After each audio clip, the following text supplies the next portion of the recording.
Olá! Quando a gente pensa na Trindade, o Espírito Santo talvez seja a figura mais enigmática, não é? Muita gente fica na dúvida: é uma força, uma energia cósmica? Bom, nesta análise, vamos mergulhar fundo para entender por que, na fé cristã, ele é visto como uma pessoa divina. Sim, uma pessoa, tão real e pessoal quanto o Pai e o Filho. E a pergunta que vai guiar toda a nossa conversa é exatamente essa. Afinal, o Espírito Santo é uma força impessoal ou uma pessoa divina? Esclarecer esse ponto é o primeiro passo, é a base para a gente compreender quem ele é e, claro, como ele atua. É muito fácil cair na ideia de que o Espírito Santo é tipo uma energia, sabe? Algo como a força em Star Wars. Só que a teologia cristã mostra uma visão completamente diferente. O Espírito não é um quê, uma força para ser usada, mas sim um quem, uma pessoa divina com quem é possível se relacionar. Tá bem, mas como é que a gente sabe que ele é uma pessoa e não só uma força? Vamos dar uma olhada agora nas evidências bíblicas que mostram a sua pessoalidade. Olha só que interessante.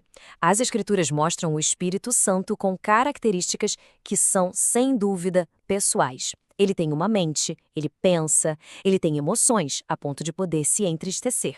E, algo fundamental, ele tem uma vontade própria, ele toma decisões, como na distribuição de dons, por exemplo. Isso definitivamente não combina com a ideia de uma força, mas sim de uma pessoa. E as evidências não param por aí, não. Se a gente olhar para as ações dele, fica ainda mais claro. Uma força não ensina, não fala, não intercede, nem guia.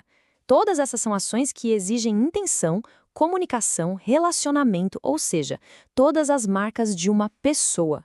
O Espírito Santo está ativamente envolvido conosco. E tem um argumento lógico muito forte que vem lá da fórmula do batismo. Pensa bem, o Pai e o Filho, que são claramente pessoas, são nomeados bem ao lado do Espírito Santo. Isso levanta uma questão importante, porque duas pessoas dividiriam o mesmo nome em pé de igualdade com uma força. A implicação é bem clara, o Espírito Santo compartilha da mesma pessoalidade. Ok, então, já estabelecemos que o Espírito Santo é uma pessoa. Mas a coisa vai além. A Bíblia mostra que ele não é só uma pessoa, mas uma pessoa que é plenamente Deus. Essa tabela aqui organiza as evidências de um jeito bem visual. Nós vemos aqui os atributos que pertencem somente a Deus, aqueles que são chamados de incomunicáveis, e a Bíblia atribui cada um deles ao Espírito Santo. Onipotência, que é o poder ilimitado, onipresença, estar em todos os lugares, onisciência, o conhecimento de tudo, e a eternidade. Isso tudo junto confirma sua plena divindade. E aqui está um ponto crucial. A divindade do Espírito não foi algo que ele recebeu. É inerente. Esses atributos fazem parte da essência dele como uma pessoa eterna à Trindade, coigual em tudo ao Pai e ao Filho. Agora que a gente entendeu melhor quem o Espírito Santo é, uma pessoa divina, vamos ver como isso se traduz na prática. Vamos analisar o que ele faz, conectando a identidade dele às suas obras poderosas na história da salvação. Nós vamos focar em 3 obras que são fundamentais, que revelam o seu poder e o seu propósito: a encarnação de Cristo, a ressurreição de Cristo e a santificação de quem crê. Na encarnação, o papel do Espírito Santo foi único e insubstituível. Ele foi o agente divino que agiu de forma sobrenatural no ventre de Maria, unindo a natureza divina com a natureza humana na pessoa de Cristo, uma obra que, convenhamos, somente Deus poderia realizar. Depois, na ressurreição, a gente vê um detalhe fascinante. O evento não foi uma ação isolada de uma única pessoa da Trindade. Foi, na verdade, uma obra unificada, que mostra a cooperação perfeita entre o Pai, o Filho e o Espírito Santo. E aqui a gente vê essa cooperação em detalhes. O Pai é aquele que ressuscita o Filho. O Filho afirma que tem autoridade para tomar de volta a própria vida. E o Espírito Santo, ele é revelado como o agente que dá à vida o poder que vivifica. É uma demonstração perfeita de unidade e, ao mesmo tempo, de distinção. A terceira grande obra é a santificação. E essa é a ação contínua do Espírito na vida de uma pessoa depois da conversão, sabe? É um processo que a separa do pecado e a vai moldando, pouco a pouco, a imagem de Cristo. A santificação tem basicamente 2 dimensões. Primeiro, a posicional, que acontece na hora, no momento da conversão. A pessoa é declarada santa, separada para Deus.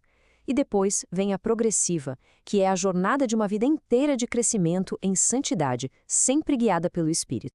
Depois de ver quem ele é e o que ele faz, vamos trazer tudo isso para um nível mais pessoal. Vamos focar agora no papel do Espírito Santo na vida de cada pessoa que crê. Como diz aqui, a presença do Espírito Santo não é algo temporário, que vai e volta. É uma habitação constante, que nos acompanha desde o novo nascimento até a glória final. Ele é um guia permanente nesse caminho da santidade. O trabalho dele em nós tem muitas facetas. Ele inicia a jornada, nos convencendo da necessidade de salvação.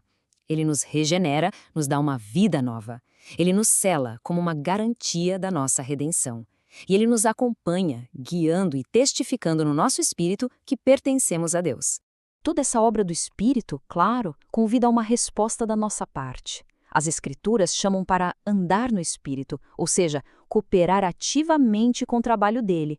Isso revela uma parceria dinâmica entre a ação soberana de Deus e a nossa responsabilidade. E tudo isso nos deixa com uma pergunta para refletir. Sabendo que uma pessoa plenamente divina habita em nós para guiar, transformar e fortalecer, a questão não é se ele tem poder, mas como nós podemos, no nosso dia a dia, abrir mais espaço para a sua obra em nossas vidas.